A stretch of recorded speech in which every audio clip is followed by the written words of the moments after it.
La Russie libérera le Donbass et la Nouvelle-Russie par la force militaire ou autrement, a déclaré le président russe Vladimir Poutine dans une interview accordée à India Today.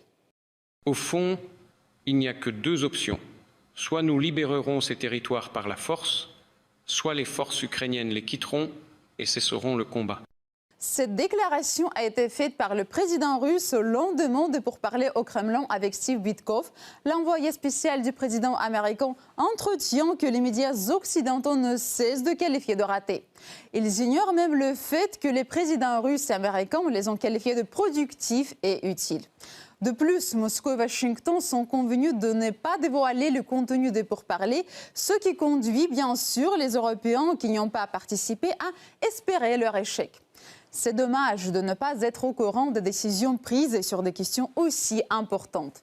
La seule information que nous avons sur le principal point de désaccord dans le conflit en Ukraine a été évoquée par le secrétaire d'État américain.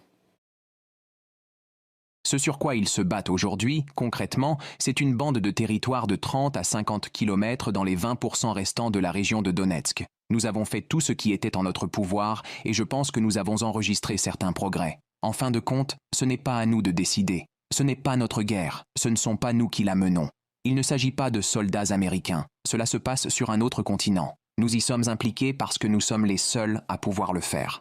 En expliquant la non-participation des Européens au règlement du conflit ukrainien, le président russe a dit que non seulement il n'aide pas, mais qu'il met également des bâtons dans les roues.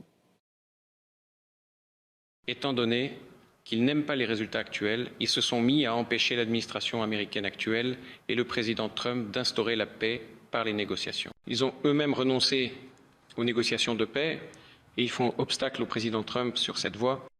Même certains journalistes occidentaux sont d'accord avec le dirigeant russe. Le constat essentiel de Poutine est juste, l'Europe, plus exactement l'OTAN sans les États-Unis, parvient effectivement à empêcher Trump de conclure avec lui le type d'accord qu'il souhaite. Le dévouement constant des alliés de l'OTAN à cette tâche n'a pas vraiment été mis en avant, de peur de provoquer Trump, mais il saute aux yeux. Mais certains cherchent les causes de la défaite des forces ukrainiennes. C'est sûr, et tant qu'on voit des avancées, aussi minimes soient-ils, il se sent pousser des ailes en quelque sorte, il se sent fort. Et tant qu'il a cette force, et tant qu'on a, et M. Courtois l'a très bien dit, des Américains qui sont des lâches. En réalité, il n'a personne qui va faire face, et donc il avance tout simplement. Récemment, Donald Trump a confirmé que les États-Unis n'étaient plus financièrement impliqués dans le conflit ukrainien. Mais heureusement pour